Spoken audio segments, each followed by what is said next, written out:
నా దగ్గర టాటా ఉంది, ముంగల బాటా ఉంది. ఇట్ట పోతే తాండూరు పోతా ఉండది. నేనైతే ఇప్పుడు తాండూరు పోను కానీ మళ్ళా కిరాణం షాప్ దగ్గర పోయి సామాన్లు తీసుకొస్తా. మీరు అనుకున్న వాళ్ళు కారు వేసుకొని పోతుండవేంద్రా అంట అని. ఏం లేదు సారు, ఇట్టబడి దుకాణం కాడ సామాన్లు తీసుకొని మళ్ళా హైదరాబాద్ పోతా ఉండ అనుకుంటారా? లేదు, ఐడియాలకు పోతా ఉండి.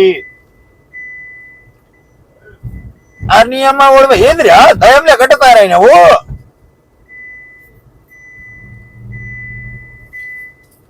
ఏంది ఏం చెప్పా?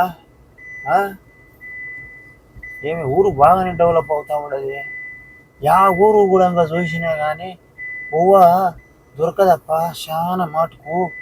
మా ఊళ్ళో అయితే బువ్వ బాగా దొరుకుతుంది. పొద్దుగాలు లేచినప్పటి నుంచి రాత్రి దగ్గర బాగానే దొరుకుతా ఉండదు. ఇది కిరాణా షాపు. ఇది మా ఊళ్ళో ఫేమస్ కిరాణం షాపు. ఈడ అన్ని దొరుకుతాయి. పెళ్లిళ్ళకు, సమయాలకు, కందూర్లకు అన్నిటికీ దొరుకుతాయి. ఓసారి వచ్చి చూడండి. నమస్తే.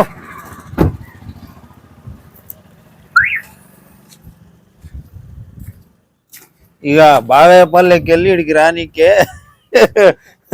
శేఖరన్న కూర్చున్నాడు. ఏమన్నా చెప్పు శేఖరన్న. మైకు తేంగానే బూలు పడతారు. పాపం శేఖరన్న కూడా సిగ్గుపడతా ఉన్నాడు. బూలైతే అంట. అన్నత అన్ని సామాన్లు ఉంటాయి చూడండి. తాండ్రులు పోవాల్సిన అవసరం లేదు. ఈ ఆనలో పట్టుకొని తాండ్రు పోయి ఓ సామాను పడిపోయిందంటే ఇల్లారిపోయే పని. ఈడ అన్ని సామాన్లు ఉంటాయి. ఒకసారి చూడండి. ఇక చిన్నపిల్లల డైపర్ల కాడికి వెళ్ళి జండు బాము చిన్న కాటికే డబ్బి కాడికి వెళ్ళి ఉంటాయి. మళ్ళా ఒకసారి వచ్చి కొనుక్కోగలరని కోరుకుంటా ఉండ. ఇక అన్న మన కస్టమర్ అన్న కూడా వచ్చిండు. దుకాణానికి ఎప్పటికి వస్తాడు ఏమన్నా చెప్పనా? దుకాణం చాలా మంచిగా ఉన్నది. హోల్సేల్ రేట్ తక్కువ ఇస్తాడు శేఖర్ అన్న. హోల్సేల్ దుకాణము. Okay, thank you friends. మన మనిషి మనమే డెవలప్ చేసుకోవాలి. Thank you.